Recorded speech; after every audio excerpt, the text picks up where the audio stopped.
দেশ বিদেশের ব্যবসা বাণিজ্য আর অর্থনীতির সব খবর নিয়ে আমন্ত্রণ ওয়ালটন স্মার্ট ফ্রিজ বিজনেস রিপোর্টে।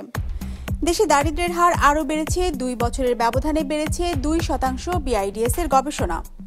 আসছে বাজেটে মধ্যবিত্ত ও দরিদ্র শ্রেণীর করের বোঝা কমানোর প্রস্তাব। ইআরএফ এর ব্যক্তি শ্রেণীর কর ছাড়ের সীমা 5 লাখ করার প্রস্তাব। চালু হলো চট্টগ্রাম থেকে সন্দ্বীপ ফেরি সার্ভিস, সমুদ্রপথে যোগাযোগের নতুন দ্বার উন্মোচন। এমন সব খবর নিয়েই আমাদের আজকের আয়োজন। 250-টিরও বেশি ডিজাইন অপশন নিয়ে ওয়ালটন স্মার্ট ফ্রিজ, বোঝে আপনার প্রয়োজন। 2 বছরের ব্যবধানে দেশে বেড়েছে দারিদ্র্যের হার, বেড়েছে অতি দারিদ্র্যের হারও। সবচেয়ে বেশি বেড়েছে বান্দরবান জেলায়। দেশের 5 জেলার উপর বাংলাদেশ উন্নয়ন গবেষণা প্রতিষ্ঠান বিআইডিএস এর চালানো মতামত ভিত্তিক জরিপে এমন তথ্য উঠে এসেছে। সোমবার রাজধানীতে আয়োজিত এক সেমিনারে যা প্রকাশ করা হয়। যদিও এই জরিপের ফলাফল ও পদ্ধতি নিয়ে প্রশ্ন তুলেছে পরিসংখ্যান ব্যুরো। গেল 2 বছরে দেশের দারিদ্র্যের হার বেড়েছে না কমেছে, খাদ্য নিরাপত্তার কি অবস্থা, এমন বেশ কিছু প্রশ্নের উত্তর জানতে বান্দরবান, ঢাকা, সিলেট সহ দেশের 5 জেলার শহর গ্রাম মিলিয়ে 3150টি খানার উপর জরিপ চালায় বিআইডিএস। মতামত ভিত্তিক এই জরিপের ফলাফল বলছে 2022-এর তুলনায় 24 সালে দেশের দারিদ্র্যের হার বেড়েছে প্রায় 2%। বেড়েছে অতি দারিদ্র্যের হারও 0.57% বেড়ে দাঁড়িয়েছে 6.67%। 22-এ কিরকম এক্সপোজার ছিল, এখন কিরকম, আপনি কিভাবে কোপ করেছেন ওই সব শখ 22-এ, এখন কিরকম, তারপরে আপনার যে 22-এ আপনার সাবজেক্টে আপনাকে কিরকম দরিদ্র মনে করতেন না নাকি নন পুয়ার মনে করতেন নাকি চরম দারিদ্র মনে করতেন, এখন কিরকম, এটা তুলনা করে আমাদের ইভেন যদি আমি বিবিএস এর অংশটা বাদেই দেই, আমাদের আলোচনাতে দেখা যায় যে পভার্টি সিচুয়েশন অবস্থা তাদের খারাপ হয়ে গিয়েছে। বিআইডিএস এর জরিপের ফলাফল অনুযায়ী এই সময় শুধু দরিদ্র আর অতি দারিদ্র্যের হারই বাড়েনি, বরং বেড়েছে খাদ্য নিরাপত্তার ঝুঁকিও। তাদের তথ্য মতে 2022-এর তুলনায় 24-এ প্রায় 8% মানুষ মনে করছে তাদের খাদ্য নিরাপত্তাহীনতা বেড়েছে। এ সময় সবচেয়ে বেশি দারিদ্র্যের হার বেড়েছে বান্দরবান ও ঢাকায়। তবে রংপুরে কমেছে দরিদ্র ও অতি দরিদ্র উভয় হারই। জরিপের ফলাফল অনুযায়ী 2 বছরের অভ্যন্তরীণ ও বৈশ্বিক সমস্যার কারণে অন্তত 80% খানার আয় কমেছে। All this situation before 3 years or so. It's based on FAO 8 questions about food insecurity experience scale. We asked them and we found these results. Overall, food security situation and both in rural and urban area has worsened. তবে বাংলাদেশ উন্নয়ন গবেষণা প্রতিষ্ঠানের এই জরিপ নিয়ে প্রশ্ন তুলেছেন আরেক সরকারি প্রতিষ্ঠান, বাংলাদেশ পরিসংখ্যান ব্যুরো। এটার সবচেয়ে দুর্বল দিক যেটা, এই সার্ভে র্যান্ডম স্যাম্পল না হওয়ার কারণে এখান থেকে স্ট্যান্ডার্ড এরর বা কনফিডেন্স ইন্টারভেল বের করা যাবে না। স্ট্যাটিস্টিক্সের সবচেয়ে বড় ইম্পর্টেন্ট যেটা হচ্ছে আপনার কনফিডেন্স ইন্টারভেল দিতে হবে। কোনো পয়েন্ট এস্টিমেট দিয়ে আমি বলতে পারবো না যে এইটি আসলে এক্সিস্ট করবে, কারণ আমি যদি আরেকটা সেট অফ স্যাম্পলে যাই এই রেটটা থাকবে না। এই রেট সাধারণত মানুষের জীবনযাত্রার ব্যয় বাড়লে সঞ্চয় কিংবা সম্পদ ভাঙার প্রবণতা দেখা গেলেও বিআইডিএস এর গবেষণায় দেখা গেছে আলোচ্য সময়ে অন্তত 2% কমেছে এই হার, জানিয়েও প্রশ্ন তুলেছেন আলোচকরা। রায়হান শোভন, বিজনেস রিপোর্ট, মাছরাঙা টেলিভিশন। আসছে বাজেটে মধ্যবিত্ত ও দরিদ্র শ্রেণীর ওপর করের বোঝা কমানোর প্রস্তাব দিয়েছে অর্থনীতি বিষয়ক সাংবাদিকদের সংগঠন ইআরএফ। ব্যক্তি শ্রেণীর করদাতাদের কর ছাড়ের সীমা 3.5 লাখ টাকা থেকে বাড়িয়ে 5 লাখ করার প্রস্তাব সংগঠনটির। সোমবার রাজস্ব ভবনে প্রাক বাজেট আলোচনায় এসব প্রস্তাব তুলে ধরা হয়, যেখানে ক্ষুদ্র ও মাঝারি শিল্পের জন্য পৃথক রাজস্ব নীতি প্রণয়ন সহ 35টি বাজেট প্রস্তাব তুলে ধরে ইআরএফ। দেশের বর্তমান অর্থনীতির আকার 45,000 কোটি ডলারেরও বেশি। অর্থনীতির এই আকার বিশাল হলেও সরকারের রাজস্ব আদায়ের পরিমাণ খুবই কম। হিসাব বলছে গেল 2023-24 অর্থ বছরে 3,82,000 কোটি টাকার মতো রাজস্ব আদায় করেছে এনবিআর, যা দেশের অর্থনীতির তুলনায় খুবই সামান্য। মূলত এনবিআরের প্রাতিষ্ঠানিক সক্ষমতার অভাবে এমন পরিস্থিতি, যা উঠে আসে অর্থনৈতিক বিষয়ক সাংবাদিকদের সংগঠন ইআরএফ এর প্রাক বাজেট আলোচনায়। বাংলাদেশের ট্যারিফ এলডিসি গুলোর গড় ট্যারিফের চেয়ে বেশি। গত কয়েক বছর ধরে ট্যারিফ রেট কমিয়ে আনার কথা হলেও বড় ধরনের অগ্রগতি দেখা যায়নি। প্রাক বাজেট আলোচনায় ভ্যাটের হার কমিয়ে 60% করার প্রস্তাব দেয় ইআরএফ, যদিও ভ্যাট বাড়ানোর পক্ষে নন এনবিআর চেয়ারম্যান। জানান ভ্যাটের হার কমানো হলে রাজস্ব আদায় আরও কমবে। এ সময় ব্যক্তি পর্যায়ে ভ্যাটের হার কমানোর রীতি থেকে বেরিয়ে এসে একক কর হার নির্ধারণের কথাও জানান তিনি। এক একজনের মনে হলো যে আমার ভ্যাটটা কমায় দেন। এই যে কালচার আমরা শুরু করলাম, লম্বা সময় ধরে ভ্যাটের আইনটাকে আমরা ডিস্টর্ট করলাম, 12 সালে এসে আবার নতুন আইন করলাম, সেটাও আবার ডিস্টর্টেড করে 19 সাল থেকে কার্যকর করলাম। আমাদের ভ্যাটের যে মূল শক্তি সেটাকে আমরা সমূলে উৎপাদন করে ফেলছি। করে এখন বলছি যে হ্যাঁ ভ্যাটের আদায় কেন বাড়তেছে না, আর ব্যবসায়ীরা হয়রান হচ্ছে। যেমন আমরা এবার ট্রেড ভ্যাট করলাম 7.5%, এটা তো আজগুবি কথা। 7.5% ট্রেড ভ্যাট করা মানে হলো আপনার 50% ভ্যালু এডিশন। এটা কি সম্ভব? সম্ভব না। এখন এটা কেন করছি আমরা ওনাদেরকে বলছি না আপনি 7.5 দেওয়ার দরকার নেই, আপনি 15% স্ট্যান্ডার্ড ভ্যাট দেন, আর আপনি যে কেনার সময় যেটা দিলেন সেটা ক্রেডিট নেন। অর্থাৎ আমরা আবার ডিসিপ্লিনটাকে ফেরত আনতে চাই। তামাকের উপর কর বাড়ানোর প্রস্তাব করা হয় আলোচনায়, যদিও এনবিআর চেয়ারম্যান তামাকে কর বাড়ানোর পক্ষে নন, কেননা 100 টাকার তামাকের 83 টাকায় যায় সরকারের কোষাগারে। বাকিটা দিয়ে কারখানা পরিচালনা, শ্রমিকের বেতন ভাতা সহ আনুষঙ্গিক খরচ বহন করে প্রতিষ্ঠানগুলো। তাই তামাকের কর না বাড়িয়ে তামাক জাতীয় পণ্যের দাম বাড়িয়ে নিরুৎসাহিত করার কথাও জানানো হয় এ সময়। 83 টাকা সরকারি কোষাগারে দেওয়ার পরে তার থেকে 17 টাকা, এই 17 টাকা দিয়ে তাকে তামাক কেনা, তামাকের কাগজ, তামাকের ম্যানুফ্যাকচারিং, ফ্যাক্টরি চালানো, ওয়েজেস দেওয়া, তার অ্যাডভার্টাইজমেন্ট সবকিছু করা লাগে। তো ট্যাক্স বোধহয় আর বাড়ানো যাবে না, তবে আমরা এরপর যেটা করতে পারবো যে ধীরে ধীরে দামটা বাড়িয়ে মানে সিগারেটকে নিরুৎসাহিত করা আমি মনে করি। এর বাইরে নিত্য প্রয়োজনীয় পণ্য, শিক্ষা ও চিকিৎসা উপকরণের হার 5% সীমিত রাখার প্রস্তাব দেওয়া হয় প্রাক বাজেট আলোচনায়। রঞ্জিবুল মিজান, বিজনেস রিপোর্ট, মাছরাঙা টেলিভিশন। চালু হলো বহুল প্রতীক্ষিত চট্টগ্রাম থেকে সন্দ্বীপ ফেরি সার্ভিস। এতে উন্মোচিত হলো সমুদ্রপথে যোগাযোগের নতুন দ্বার।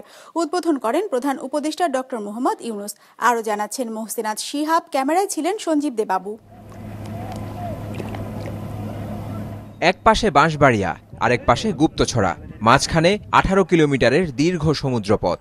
এতকাল নৌকা, স্পিড বোট সহ বিভিন্ন যানে ঝুঁকিপূর্ণভাবে সাগর পাড়ি দিতে হতো সন্দ্বীপের অধিবাসীদের। বর্ষায় গলা পানি, শীতকালে কাদা পানি, এই ছিল তাদের নিয়তি। অবশেষে স্বাধীনতার 54 বছর পর প্রাপ্তির আনন্দে ভাসল নোনা জলের ঢেউয়ে ভেজা সন্দ্বীপবাসী। দেশের ইতিহাসে প্রথমবারের মতো চালু হলো সমুদ্রপথের ফেরি। এ যোগাযোগ এতদিন স্থাপিত না হওয়াটা দেশের জন্য লজ্জাজনক বলে উল্লেখ করেছেন প্রধান উপদেষ্টা ডক্টর মোহাম্মদ ইউনুস। সন্দ্বীপ উপজেলা পরিষদ প্রাঙ্গণের সমাবেশে ভার্চুয়ালি যুক্ত হয়ে তিনি এই কথা বলেন। 50 বছরেও যে কাজ হয়নি আজকে সেটি খুব কম সময়ে সম্পন্ন করেছেন। তারা ফেরি চলাচল নির্বিঘ্ন রাখতে প্রয়োজনীয় সবকিছু আপনারা করবেন বলে আশা রাখি। এইভাবে ভারসাম্যপূর্ণ উন্নয়নের মাধ্যমে সম্মিলিতভাবে বাংলাদেশ এগিয়ে যাবে এবং সন্দ্বীপ এই অগ্রযাত্রায় নেতৃত্ব দেবে, সেটাই হলো কথা। এর আগে সকাল 8:30টায় বাঁশবাড়িয়া সীতাকুণ্ড প্রান্তে ফেরিঘাট উদ্বোধন করেন নৌ পরিবহন মন্ত্রণালয়ের উপদেষ্টা অবসরপ্রাপ্ত brigadier general doctor M Shakhawat Hossain. এ সময় তার সাথে ছিলেন বিদ্যুৎ ও জ্বালানি উপদেষ্টা ফাউজুল কবির খান, পরিবেশ ও বন উপদেষ্টা সৈয়দা রিজওয়ানা হাসান সহ 6 উপদেষ্টা। ফেরিতে করে প্রায় 1 ঘন্টায় সমুদ্র পাড়ি দিয়ে তারা পৌঁছান গুপ্তছড়া সন্দ্বীপ ঘাটে। ঘাটে থাকা সন্দ্বীপবাসীর মুখে তখন স্বপ্ন পূরণের হাসি। তবে বর্ষাকালে সমুদ্র উত্তালের সময় অনেকটাই অকার্যকর হয়ে পড়বে এমন ফেরি। নৌ উপদেষ্টা ব্রিগেডিয়ার শাখাওয়াত বলেছেন, অচিরেই কোস্টাল ফেরি চালু করার চেষ্টা করবেন তারা। এখানে এটা কোস্টাল এরিয়া, এটা কিন্তু টেম্পোরারি। হয়তো 2 মাস পরে আমাকে এখানে সি ট্রাক দিতে হবে, সি ট্রাকও টেম্পোরারি হবে। সি ট্রাকে আপনারা এত মালামাল একসাথে দিতে পারবেন না। আমাকে বিআইডব্লিউটি চেয়ারম্যান বলেছেন যে তিনি 4টা সি ট্রাক দিতে পারবেন। এর মধ্যে আমাদেরকে কোস্টাল ফেরি আনতে হবে। বাংলাদেশে কোস্টাল ফেরির কোনো প্রভিশন নাই এবং আনতে হবে আমাকে যত তাড়াতাড়ি সম্ভব। এবং কোস্টাল ফেরি ছাড়া সন্দ্বীপে এখানে আমি রেগুলার দিতে পারবো না, কারণ এটা অনেক অ্যাক্সিডেন্ট আপনাদের সহযোগিতা দরকার, আপনাদের আন্ডারস্ট্যান্ডিং দরকার, যাতে আমরা সরকারের কাছ থেকে, আমরাই তো সরকার, যাতে আমরা একটা কোস্টাল ফেরি রেডিমেড নিয়ে আসতে পারি। 1টা কি 2টো রেডিমেড ফেরি আছে। যাতায়াত, ব্যবসা ও পর্যটন এসব কিছুতে অমিত সম্ভাবনা দেখছে 4 লাখ মানুষের আবাসস্থল সন্দ্বীপ উপজেলার বাসিন্দারা। এখন দরকার বছর জুড়ে চালানো সম্ভব এমন ফেরির। মোহসেনাত শিহাব, বিজনেস রিপোর্ট, মাছরাঙা টেলিভিশন। 250-টিরও বেশি ডিজাইন অপশন নিয়ে ওয়ালটন স্মার্ট ফ্রিজ, বোঝে আপনার প্রয়োজন। ছেলেদের ঈদ ফ্যাশনে বিশাল জায়গা দখল করে আছে Panjabi, shirt, T shirt, polo shirt ও ফতুয়া। যদিও পোশাকের দাম নিয়ে ক্রেতাদের রয়েছে অসন্তোষ। তাদের দাবি আগের বছরের চেয়ে এবার দাম অনেকটা বেশি। তবে বেচা বিক্রিতে খুশি ব্যবসায়ীরা। ফাহিয়ান হামিমের রিপোর্ট। ধর্মীয় কিংবা সামাজিক প্রায় সব উৎসবেই ছেলেদের পছন্দের পোশাক পাঞ্জাবি, আর ঈদের নামাজ পাঞ্জাবি ছাড়া যেন চলেই না। তাই পুরুষদের কেনাকাটায় যতই অনীহা থাকুক, ঈদের নামাজের জন্য হলেও একটা নতুন পাঞ্জাবি চাই। আমার পছন্দের জিনিস পাঞ্জাবি, সবসময় পাঞ্জাবি পরি, আর ঈদের জন্য তো অবশ্যই পাঞ্জাবি কিনছি। একটা গর্জিয়াস নিব আর বাকিগুলা নরমাল নিব। আমার জন্য একটা শাড়ি কিনেছি গোল্ডেন কালার, তার সাথে ম্যাচ করে ওর জন্য একটা পাঞ্জাবি কিনেছি গোল্ডেন কালার, সবাই ম্যাচিং করবো দেখে। এছাড়া casual shirt, T shirt, polo shirt, ফতুয়াও এবার ঈদ ফ্যাশনে জায়গা জুড়ে আছে, যেগুলো তৈরি হয়েছে সুতি, লিলেন, সিল্ক, অ্যান্ডি ভয়েল সহ নানা কাপড়ে। বিক্রেতারা বলছেন ঈদ পোশাক পাঞ্জাবি হোক আর শার্ট, গরমে আরাম দিতে সুতির বিকল্প নেই। কটনের চাহিদাটা বেশি, কারণ গরমের মধ্যে ঈদ তো, এটা সবাই একটু কমফোর্টেবল কাপড়টাই চিন্তা করে বেশি। সময়ের সাথে সাথে ছেলেদের পোশাকের রঙেও এসেছে পরিবর্তন। আগে এক সময় যেখানে সাদা এবং সোনালী রঙের প্রাধান্য ছিল, বর্তমানে কিন্তু সে জায়গা দখল করে নিয়েছে নীল, আকাশি, কালো, হালকা বেগুনির মতো পোশাকগুলো। পোশাকের সাথে মিল রেখে অনেকেই কিনছেন জুতা, মোজা, বেল্ট ও ওয়ালেট। গতকালকে আমি পাঞ্জাবি নিয়ে আসছি, অলরেডি একটা পাঞ্জাবি কিনছি, আজকে একটা জুতা কেনার জন্য। তবে দাম নিয়ে ক্রেতাদের মধ্যে রয়েছে অসন্তোষ। প্রত্যেকটা জায়গায় দেখছি অন্যান্য বছরের তুলনায় এবার গুডসগুলোর দাম অনেক বেশি। 1500 টাকা একটা প্যান্ট, ওটা 2500, 2600 নিচে দেয় না, 3000 টাকা নিচে দেয় না, দিবেই। বেচা বিক্রিতে খুশি বিক্রেতারা, জানান মূলত সন্ধ্যার পর থেকেই বাড়ে বিক্রি। বেচা কিনা আলহামদুলিল্লাহ হ্যাঁ ভালো হচ্ছে। কিছুদিন আগে একটু খারাপ গেছে, কম ছিল, এখন একটু ডে বাই ডে বাড়তেছে। ইফতারির পরে রাতে একটু কাস্টমারটা বেশি থাকে। অভিজাত বিপণী বিতানের পাশাপাশি ফুটপাতের দোকানগুলোতেও ঢু মারছেন অনেকে। প্যান্ট, পায়জামা, পাঞ্জাবি সহ বিভিন্ন ধরনের পোশাক কিনছেন স্বল্প আয়ের মানুষ। ফাহিয়ান হামিম, বিজনেস রিপোর্ট, মাছরাঙা টেলিভিশন।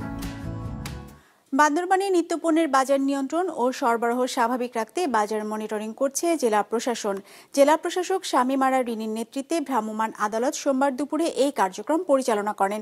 এ সময় সঠিক ওজন দেয়া, মেয়াদ উত্তীর্ণ পণ্য বিক্রি না করা, দৈনিক পণ্য সামগ্রীর মূল্য তালিকা টানানোর পাশাপাশি বেশি দামে পণ্য বিক্রি না করার বিষয়ে ব্যবসায়ীদের নির্দেশনা দেওয়া হয়। এদিকে রোববার বিকেলে ব্রাহ্মণবাড়িয়া শহরের সড়ক বাজার এলাকায় কাপড়ের দোকানগুলোতে অভিযান চালায় ভোক্তা অধিকার সংরক্ষণ অধিদপ্তর। এ সময় বিদেশি কাপড়ের ক্রয় রসিদ না থাকায় 3টি ব্যবসা প্রতিষ্ঠানকে 55,000 টাকা জরিমানা করে সংস্থাটি।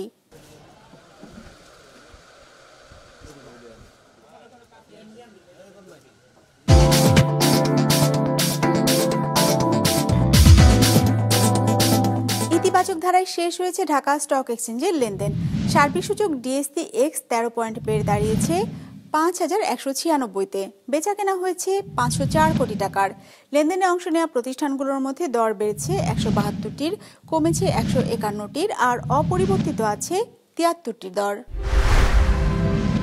জাতীয় উদ্যান ঘোষণার 2 যুগ পেরিয়ে গেছে, কিন্তু পরিকল্পিত উন্নয়ন হয়নি নিঝুম দ্বীপে। পর্যটন কেন্দ্র গড়ে উঠলেও দ্বীপের প্রায় 90 কিলোমিটার সড়কের বেশিরভাগ অংশই বেহাল। ভেঙে পড়েছে প্রধান সড়কের অন্তত 8টি কালভার্ট। যাতায়াত ব্যবস্থা ভঙ্গুর হয় ওই দ্বীপে ভ্রমণে আগ্রহ হারাচ্ছেন পর্যটকরা। নোয়াখালী প্রতিনিধি মিজানুর রহমান রিয়াদের তথ্য ছবিতে ডেস্ক রিপোর্ট।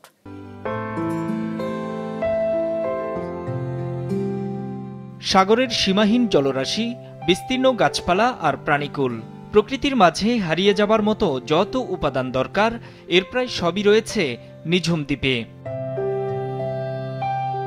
বঙ্গোপসাগর ও মেঘনা নদীর বুকে জেগে ওঠা এই দ্বীপের সৌন্দর্য উপভোগে দেশ বিদেশের পর্যটকরা সেখানে যান সারা বছরই। কিন্তু নোয়াখালীর হাতিয়া উপজেলার এই বিচ্ছিন্ন ইউনিয়নের অভ্যন্তরীণ যোগাযোগ ব্যবস্থা ভঙ্গুর হওয়ায় আনন্দের মুহূর্তগুলো হয়ে যায় ফিকে। আপনার যোগাযোগ ব্যবস্থা যেটা দেখলাম যে একমাত্র যে রাস্তাটা, এটা খুবই নাজুক অবস্থা, অনেক জায়গায় ভাঙা, খানাখন্দে ভরা, অ্যাক্সিডেন্ট হওয়ার চান্স আছে।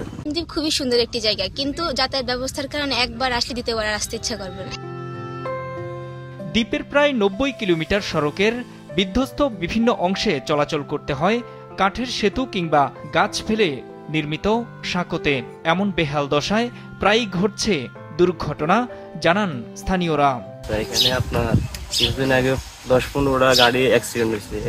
রানিং এ আসে এখানে নিয়ন্ত্রণ করতে পারে না, এরপর খালে পড়ে। যাতায়াত ব্যবস্থা মনে গাড়ি ঘোড়া দিয়ে যাইতেও মনে করেন ওইখানে আমরা মানুষের ব্যাপক ক্ষয়ক্ষতি হয়ে যায়। রোড নিচু হওয়ার কারণে জোয়ারে ডুবে ফেলা, এখন এই কারণে সব ভেঙে গেছে। কিন্তু আমরা এখন গাড়ি চালাতে পারতেছি না, গাড়ি সব সময় নষ্ট হয়ে যায়। আমাদের দৈনিক আমরা কয় টাকার ভাড়া বাড়ে আর কয় টাকার কাম করাবো, এখন আমরা অনেক কষ্টতে আছি। রাস্তাঘাট নাই, এখন আমরা তো কষ্ট করি, যারা দেখতে এরা কষ্ট করে। স্থানীয় সরকার প্রকৌশল অধিদপ্তরের তথ্য মতে দ্বীপের প্রধান সড়ক বন্দরটিলা থেকে নামার বাজার পর্যন্ত অন্তত 8টি কালভার্ট ভেঙে গেছে, ঝুঁকিপূর্ণ আরও 4টি। সেগুলো সংস্কারে নেওয়া হয়েছে প্রকল্প। জিওবি মেইনটেন্যান্সের মাধ্যমে প্রত্যেক অর্থ বছরে কিছু মেইনটেন্যান্সের বরাদ্দ পাই, সেই অনুযায়ী হাতিয়ার কিছু স্কিম নেওয়া হয়েছে। হাতিয়ার পাশাপাশি অন্যান্য উপজেলা নেওয়া হয়েছে। বিশেষ করে হাতিয়া যেহেতু নিজামদ্বীপ একটা পর্যটন এরিয়া, সেই ক্ষেত্রে ওয়ার্ল্ড ব্যাংকের হেল্পের প্রজেক্টের মাধ্যমে আমরা প্রায় 90 কিলোমিটারের মতো রাস্তা আমরা ইতিমধ্যে নিছি এবং ওয়ার্ল্ড ব্যাংকের প্রতিনিধি তারা সরজমিনে পরিদর্শন করে তারা এরা আশাবাদ ব্যক্ত করছে যে খুব অচিরেই আমাদের এই কাজগুলো শুরু হবে। 162 কিলোমিটারের দ্বীপটিকে 2001 সালে জাতীয় উদ্যান হিসেবে ঘোষণা করে সরকার। বিজনেস রিপোর্ট, মাছরাঙা টেলিভিশন। দর্শক, আমাদের যে কোনো পর্ব নিজেদের সুবিধাজনক সময় দেখতে সাবস্ক্রাইব করুন বিজনেস রিপোর্টের অফিসিয়াল ইউটিউব চ্যানেল। ফেসবুক পেজে লাইক দিয়ে আপডেট থাকুন ব্যবসা বাণিজ্যের আলোচিত সব ঘটনা সম্পর্কে। আর আপনাদের মতামত জানান কমেন্টস অথবা ইনবক্সে। আজ এটুকুই, বিদায় নিচ্ছি, ভালো থাকবেন।